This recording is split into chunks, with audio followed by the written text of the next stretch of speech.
Bonjour, j'espère que tout va bien. Nous continuons notre balade dans la connaissance. Aujourd'hui, je veux encore qu'on fasse un arrêt sur l'élément temps. Le temps qui est souvent défini comme mouvement ininterrompu dans lequel passé, présent et futur se bousculent.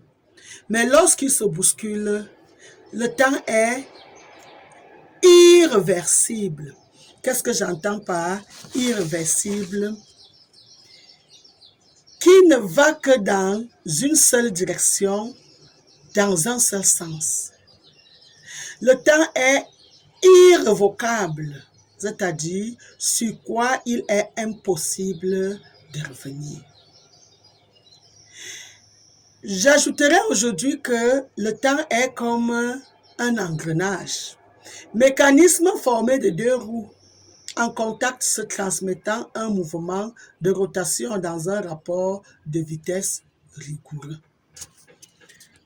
Vous savez, je vous avais déjà dit, la parole est un outil, mais parfois j'ai souvent besoin de faire un TP pour mieux vous faire comprendre.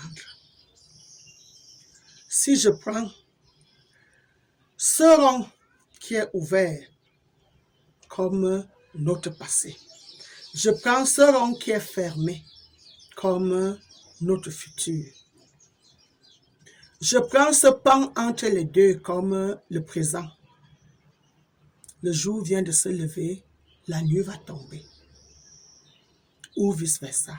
Prenez comme vous voulez. Trouvez-vous un repère. Mais mon souci est de vous faire comprendre cet élément qu'on appelle le temps. Voilà donc que nous sommes en train de passer une journée complète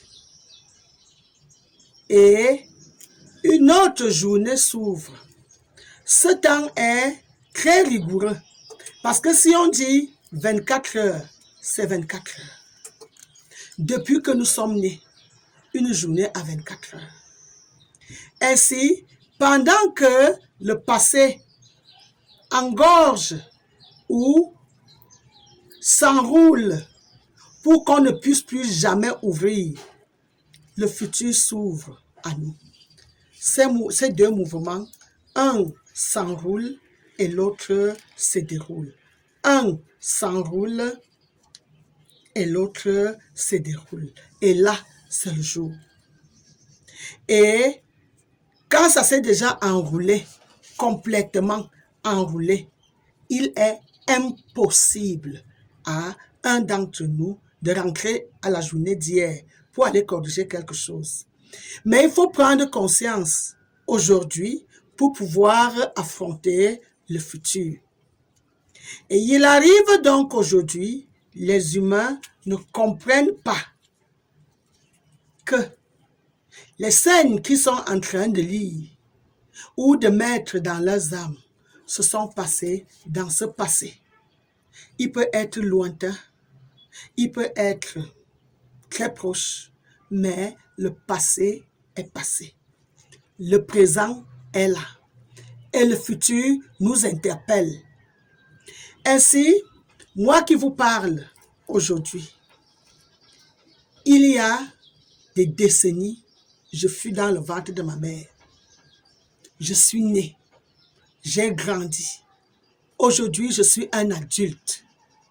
Un adulte qui sait analyser, comprendre et savoir comment positionner ces éléments sur la terre. Et maintenant, cet adulte a fait la connaissance d'un être suprême qui est Dieu et qui lui apporte des informations. Ce Dieu, lui, il était au commencement de tout ça. Si je le place comme ici, c'est lui qui a enclenché ce phénomène qu'on appelle le temps. Et c'est lui-même le temps. Le temps passé ne revient pas. Le temps passé ne revient pas. Mais il y a un futur qui nous interpelle. Et maintenant, dans ce temps qui est le passé, le présent et le futur, il y a beaucoup d'événements. Comprenons donc que ceci a déjà été utilisé, a déjà été écrite. Ça veut dire que tu peux déjà parler d'une journée d'hier complètement parce que tu l'as déjà vécue. Tu es en train d'évoluer dans la journée d'aujourd'hui au fur et à mesure que les heures passent. Et il y a ce futur que tu ne connais pas encore. Ça veut dire que ce futur est encore vierge pour toi.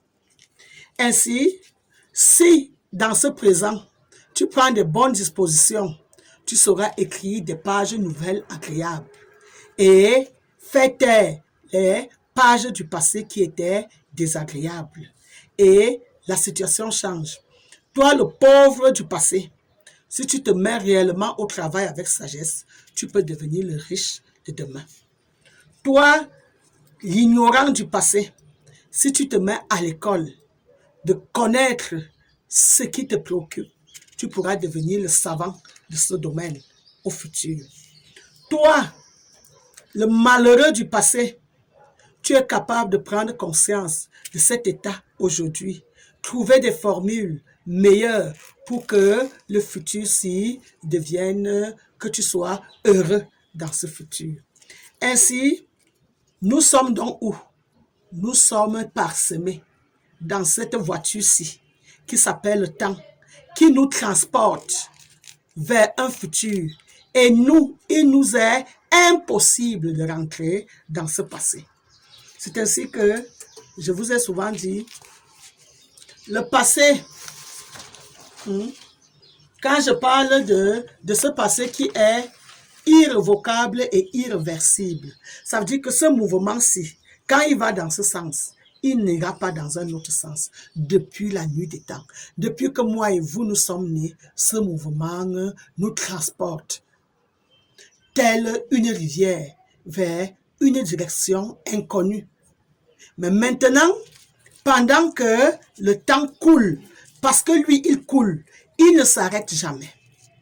Depuis que nous sommes nés, 60 tiers donnent une minute. 60 minutes donnent une heure. 24 heures donnent une journée. 7 jours donnent une semaine. 4 semaines et quelques jours donnent un mois. 12 mois donnent une année. 10 années donnent une décennie. 100 ans, 10 décennies donnent un siècle. Et c'est tout ça là qui est le temps. Alors, lorsqu'on dit donc que nous sommes 2024 ans après Jésus-Christ, ça veut dire que dans ce passé, dans ce rouleau qui ne revient pas, dans ce rouleau-ci qui ne revient pas, il y a eu un être là-bas appelé Jésus. Il y a eu des êtres là-bas. Beaucoup d'êtres, des milliards d'hommes sont déjà passés. Ils sont engloutis dans ce passé. Et nous sommes ce présent qui est censé poser les bases pour que nos enfants du futur puissent venir trouver une vérité. Alors, quand nous fuyons nos responsabilités du présent, nous nous trouvons seulement à l'aise à lire les histoires du passé. À croire que c'est ce passé qui viendra nous sauver ici au futur. C'est ce que nous sommes en train d'appeler la sorcellerie. Dieu dit, vous le peuple d'aujourd'hui, vous voulez vivre un direct qui est la diffusion du direct du passé. Je reprends mes éléments. Dieu dit que ce que les autres ont vécu en direct ici, quand nous venons le vivre ici, au présent, nous le vivons en différé. Et ce différé, nous voulons l'implanter dans ce futur qui nous interpelle. Or, les données ne sont plus les mêmes. Quand nous voulons absolument que ces éléments reviennent, il y a beaucoup de choses. Le lieu et les espaces ne sont plus les mêmes. Les enjeux ne sont plus les mêmes. Les personnages ne sont plus les mêmes. Les objectifs ne sont plus les mêmes. Les situations même ne sont plus les mêmes. L'évolution même n'est plus la même. Ça veut dire que s'il y a un siècle, on ignorait certaines réalités. On pouvait berner les gens de cette époque-là. Aujourd'hui, ce qui fut flou dans ce passé, aujourd'hui est très clair. Ainsi, nous ne pouvons donc pas prendre pour acquis ce que les autres ignoraient dans le passé.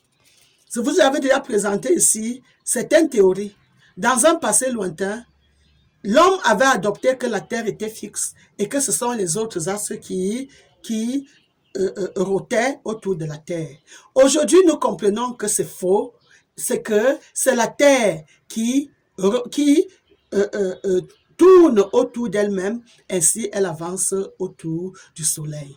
Alors comprenez que dans un passé, on a pu dire Dieu est Père, mais on n'avait pas les éléments des réponses. Aujourd'hui, Dieu dit qu'il est la mère de l'univers. Cette énergie qui, lorsque elle s'embrase avec la planète Terre, elle féconde, je veux dire, elle transforme les cellules. Ça veut dire, si tu peux comprendre que la mère poule, quand elle couvre l'œuf, elle transforme cet œuf en poussin, comprends que lorsque l'énergie de Dieu touche le noyau de mangue, il transforme le noyau de mangue en manguier, le noyau d'avocat en avocatier, le noyau de prune en prunier. Il développe les bulbes, il développe les racines, il développe. Cette énergie n'est pas masculine, c'est une énergie maternelle, c'est une énergie féminine. Alors lorsqu'on dit Dieu est mère, ça va au-delà des intrigues de la terre qui disent que la femme ne peut pas parler ou que rien de bon ne peut venir de la femme, alors que eux-mêmes sont venus des entrailles de la femme, où chaque être humain s'est éjourné dans les entrailles d'une femme pendant 9 bons mois, où il a pris forme, où il a pris différenciation, où il a pris existence. Alors, quoi de mauvais de dire que l'auteur de l'existence est maman? Maman sagesse est son nom, le Dieu créateur de notre univers. Quand je parlais tout à l'heure du coq et de la poule, on peut dire le coq a posé la semence. Or, dans le cas de Dieu, il crée toutes les semences et lui-même les féconde et lui-même les fait grandir. Lui-même les alimente, lui-même les encadre, lui-même les protège, lui-même leur donne valeur. C'est Dieu qui est l'auteur de cet univers. Maman Sagesse est son nom. Et moi, Maman Bouquet, je vous reviens bientôt.